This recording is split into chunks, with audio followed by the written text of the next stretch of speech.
जय हिंद साथियों। तो आज से हम जीएस निधि नवीन सर की बुक का रिवीजन करेंगे। तो आज है हमारा फर्स्ट टॉपिक, ठीक है।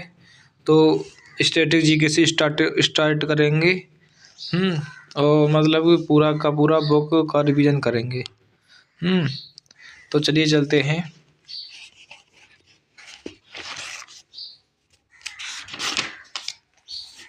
तो पहला टॉपिक है हमारा पाठ अध्याय 1, भारतीय लोक नृत्य एवं शास्त्रीय नृत्य, ठीक है। तो पहला टॉपिक है हमारा कुचिपुड़ी नृत्य शैली की उत्पत्ति भारत के निम्नलिखित में से किस राज्य में हुई। तो किस राज्य में हुई? आंध्र प्रदेश, ठीक है। कुचिपुड़ी नृत्य की वेशभूषा सामान्यतः भरतनाट्यम नृत्य शैली के प्रकार की होती है। लक्ष्मी नारायण शास्त्री, राधा रेड्डी, यामिनी रेड्डी और कौशल्या रेड्डी इस नृत्य के प्रसिद्ध नर्तकों में शामिल हैं। और असम के लोक नृत्य बगरुम्बा और नृत्य बोडो और जनजाति द्वारा अंकियानट और देवधानी नृत्य आदि। उत्तर प्रदेश के लोक नृत्य दादरा रास और नृत्य झूला और नृत्य और मयूर नृत्य और धोबिया चरकुला ख्याल नृत्य और रासलीला आदि ये उत्तर प्रदेश के हैं, ठीक है। यानी कि ऑप्शंस का भी पूरे का सॉल्यूशन है, ठीक है। और प्रश्न नंबर हमारा दूसरा है, निम्नलिखित में से कौन सा शास्त्रीय नृत्य संगीत का तत्व नहीं है। तो कौन सा नहीं है? ठुमरी हिंदुस्तानी शास्त्रीय संगीत से जुड़ी विधा है। कर्नाटक संगीत में रचना के मुख्य भाग और स्थाई कहा जाता है, ठीक है। संगीत में रचना के मुख्य भाग और स्थाई कहा जाता है, ठीक है। कर्नाटक संगीत की अन्य विधाएं स्थाई कृति, पदम, वर्णम, तिल्लाना तथा जावाला है, ठीक है, आदि, ठीक है। प्रश्न नंबर 3 है हमारा, कौन सा लोक संगीत तमिलनाडु से संबंधित नहीं है। तो कौन सा नहीं है? खूबकेसी, ठीक है, आंसर सी। तमिलनाडु के लोक संगीत में लोगों की परंपराएं, दैनिक जीवन तथा कहानियों को दर्शाया जाता है। बिल्लुपट्टू, अम्मानेबारी और करगट्टम और कुम्मी और पातू तथा कोलाद्रग प्राचीन तमिल लोकगीत हैं। राजस्थान का प्रसिद्ध लोक संगीत जो शाही दरबारों में विकसित हुआ था कहलाता है। तो क्या कहलाता है? मांड, ठीक है। इसकी थ्योरी है, राजस्थान की प्रसिद्ध मांड गायिका पद्मश्री विजेता अल्लाह जलाई बाई हैं, जिनका प्रसिद्ध गीत पधारो म्हारे देश सोहर प्रसव के दौरान बिहार एवं उत्तर प्रदेश में गाया जाने वाला लोकगीत डांडिया गुजरात, लावणी महाराष्ट्र, ठीक है। और बेगा निम्नलिखित में से किस राज्य की बेगा जनजाति का लोक संगीत है। तो किसका है बेगा? तो मध्य प्रदेश। और बेगा लोकगीत मध्य प्रदेश की बेगा जनजाति का अपना आदिम संगीत है। यह संगीत त्योहारों, अनुष्ठानों और सामुदायिक समारोहों के दौरान प्रस्तुत किया जाता है। प्रश्न नंबर 6 है, निम्नलिखित में से कौन सी कर्नाटक संगीत की एक शैली है। तो कौन सी है? स्वराजती। इसकी थ्योरी है, चतुरंग, धमार तथा ध्रुपद हिंदुस्तानी शास्त्रीय संगीत शैलियाँ हैं। स्वराजती कर्नाटक संगीत शिक्षण का प्रारंभिक अंग है। इसमें गीत एवं कविता नहीं होती हैं। इसमें स्वरों को ताल और राग 2 भागों में बांटा जाता है। कर्नाटक संगीत में पदम क्या है? ठीक है, क्या है? तो एक प्रेम कविता, ठीक है। इसकी थ्योरी है, पदम एक तरह का संगीत है, यानी कि पदम एक तरह का संगीत है जो प्रेम अथवा लालसा का प्रतीक है। पदम श्रृंगार प्रधान होता है और लयबद्ध निरर्थक शब्दों का कर्नाटक संगीत में तिल्लाना कहा जाता है। प्रश्न नंबर 8 है, भेटिया नृत्य कला निम्नलिखित में से किस भारतीय राज्य का लोक नृत्य है। तो उत्तराखंड। यह उत्तराखंड की पारंपरिक लोक नृत्य है। उत्तराखंड के अन्य प्रसिद्ध लोक नृत्य हैं छोलिया, झोरा और बरादा नाटी। ठीक है। उत्तराखंड को देवभूमि भी कहा जाता है। देव मतलब उत्तराखंड को देवों की भूमि भी कहा जाता है। भेटिया नृत्य भोटिया भोटिया जनजाति की समृद्ध सांस्कृतिक और विरासत तथा परंपराओं को दर्शाता है। निम्नलिखित में से कौन सा कर्नाटक संगीत का हिस्सा नहीं है? तो ध्रुपद। ध्रुपद। ध्रुपद एक काव्यात्मक रूप है जिसमें राग को सही और विस्तृत शैली में प्रस्तुत किया जाता है। ध्रुपद शैली में मुख्यतः पखावज एवं तानपुरा वाद्ययंत्र का प्रयोग होता है। वाणी के आधार पर ध्रुपद गायन के चार घराने हैं: डागरी, दरभंगा और बेतिया तथा तलवंडी घराना। प्रसिद्ध नृत्यांगना संयुक्ता पाणिग्राही का संबंध निम्नलिखित में से किस नृत्य शैली से है? तो ओडिसी से। ओडिसी नृत्य क्षेत्र में आने वाली यह पहली उड़िया महिला थी। इन्हें वर्ष 1975 में पद्म श्री पुरस्कार तथा वर्ष 1976 में संगीत नाटक अकादमी पुरस्कार से सम्मानित किया गया था। कैलूचरण महापात्र इस नृत्य के निम्नलिखित कलाकार हैं।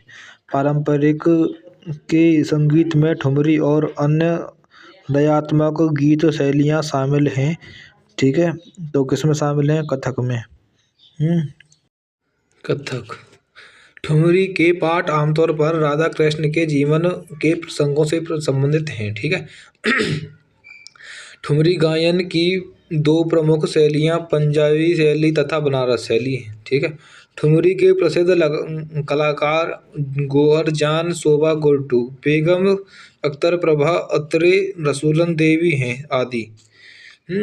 प्रश्न नंबर 12, रऊफ निम्नलिखित में से किस राज्य केंद्र शासित प्रदेश का एक लोक नृत्य है? तो किसका है? जम्मू कश्मीर। ठीक है। यह नृत्य रऊफ जनजाति द्वारा किया जाता है। इस नृत्य को मुख्य रूप से महिलाओं के द्वारा बसंत ऋतु तथा विभिन्न उत्सवों के अवसरों पर किया जाता है। जम्मू कश्मीर के अन्य लोक नृत्य दमली, हिकत, ताड़पाथेर, कुद तथा दांडी नाच है। 13 प्रश्न नंबर 13, चांग नृत्य किस राज्य में लोकप्रिय है? ठीक है। तो राजस्थान। चांग नृत्य किस राज्य में? चांग नृत्य को धमाल के नाम से भी जाना जाता है। चांग या चंग नृत्य राजस्थान के शेखावटी क्षेत्र सीकर, झुंझुनू तथा चूरू में होली के अवसर पर पुरुषों द्वारा किया जाता है। घूमर, कालबेलिया, कच्ची घोड़ी और भवाई चरी, गैर और कठपुतली राजस्थान के अन्य लोक नृत्य हैं। प्रश्न नंबर 14 है, शास्त्रीय कर्नाटक संगीत में ताल को कहा जाता है? तो क्या कहा जाता है? लय। ताल को कहा जाता है लय। कर्नाटक संगीत में ताल को लय कहा जाता है। लय बनाए रखने के लिए कर्नाटक संगीत में 7 मूल तालों का इस्तेमाल किया जाता है। 7 मूल ताल रूपक आटा, त्रिपुटा, झंपा, मत्स्य और ध्रुव एवं एका। ठीक है। प्रश्न नंबर 15 है, जगोई और चौलोम भारतीय शास्त्रीय नृत्य की 2 शैलियाँ हैं। ठीक है। तो किसकी है? मणिपुर। ठीक है। मणिपुर के मेतई समुदाय का एक पारंपरिक लोक नृत्य है। जगोई और चौलोम मणिपुरी नृत्य के 2 प्रमुख विभाग हैं। इसमें एक विभाग सौम्य तथा दूसरा जोरदार है। ये दोनों विभाग संस्कृत साहित्य में वर्णित लास एवं तांडव का अनुरूप हैं। प्रश्न नंबर 16 है, कर्नाटक शास्त्रीय संगीत में निम्नलिखित में से कौन सी शैली राग की सबसे सरल रचना है? तो गीतम। गीतम सरलतम शैली की रचना है जिसे 9 सखियों को सिखाया जाता है। गीतम संगीत की गति एक समान होती है। इसमें कोई खंड नहीं होता जो गीत के एक भाग को दूसरे भाग से अलग करे। कर्नाटक संगीत की अन्य राग शैलियाँ सुलादी, स्वराजाति, वर्णम, स्वरम, जाति स्वरम, कृति, कीर्तनम, पद, जवाली, तिल्लाना और पल्लवी तथा तनम। ठीक है। कर्नाटक संगीत में 72 मलांकार्त राग होते हैं। प्रश्न नंबर 17 है, गुग्गा का एक प्रसिद्ध कर्मकांडीय नृत्य है जो गुग्गा पीर की याद में निकाले गए जुलूस के जुलूस में किया जाता है। तो हरियाणा, ठीक है, किस में किया जाता है? हरियाणा में। संत गुग्गा के भक्तों ने इस नृत्य का नाम गुग्गा रखा। यह नृत्य विशेष रूप से पुरुषों द्वारा किया जाता है।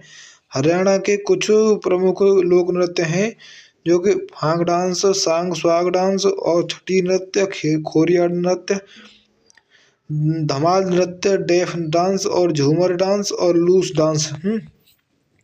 प्रश्न नंबर 18 है में लोकगीतों को रागिनी कहा जाता है। कहाँ कहा? हरियाणा में लोकगीतों को रागिनी कहा जाता है, हरियाणा में, ठीक है। रागिनी हरियाणवी संस्कृति की विशिष्ट पहचान है और रागिनी के विषय प्राय प्रेम, वीरता और हरियाणा के लोगों के दैनिक जीवन में इर्द गिर्द घूमते हैं। प्रश्न नंबर 19, इनमें से कौन सा लोक संगीत नागालैंड संबंधित नहीं है? ठीक है, नागालैंड से संबंधित नहीं है तो नहीं होगा। नेवलियू, हेरेलियू और हेलियमलियू लोक संगीत का संबंध नागालैंड से है। हेरेलियू गीत को नागालैंड के युद्ध गीत के रूप में जाना जाता है। हार्नबिल महोत्सव प्रत्येक वर्ष दिसंबर के प्रथम सप्ताह में नागालैंड में मनाया जाने वाला त्योहार है। और लंगवीर नृत्य राजा का एक लोक नृत्य है। उत्तराखंड, लंगवीर नृत्य उत्तराखंड राज्य का एक लोक नृत्य है, ठीक है। इस नृत्य की उत्पत्ति उत्तराखंड के चमोली जिले से हुई है। यह नृत्य पुरुषों द्वारा किया जाता है। निम्नलिखित में से कौन सा प्रसिद्ध शास्त्रीय नृत्यांगना है? तो सोनल मानसिंह ओडिसी नृत्यांगना है, ठीक है। वर्ष 1992 में सबसे कम उम्र में पद्म भूषण प्राप्त करता है। वर्ष 2003 में पद्म भूषण सबसे कम उम्र में प्राप्त करता है। इन्हें वर्ष 2018 में भारत के राष्ट्रपति द्वारा राज्यसभा की सदस्य नामित किया, ठीक है। इन्हें वर्ष 1987 में संगीत नाटक अकादमी पुरस्कार मिला। निम्नलिखित में से किस राज्य में चूफाट नृत्य किया जाता है? तो सिक्किम में, ठीक है। चूफाट असम, ठीक है। चू का अर्थ होता है हिमांचल श्रेणी और फाट का अर्थ होता है पूजा, ठीक है। यह नृत्य पुरुष और महिला दोनों द्वारा किया जाता है। यह नृत्य सिक्किम में के लेपचा समुदाय से संबंधित है। यह नृत्य कंचनजंगा पर्वत की बर्फीली चोटियों की पूजा के लिए किया जाता है। यह नृत्य बांस की पत्तियों और मक्खन के लेप का उपयोग करके किया जाता है।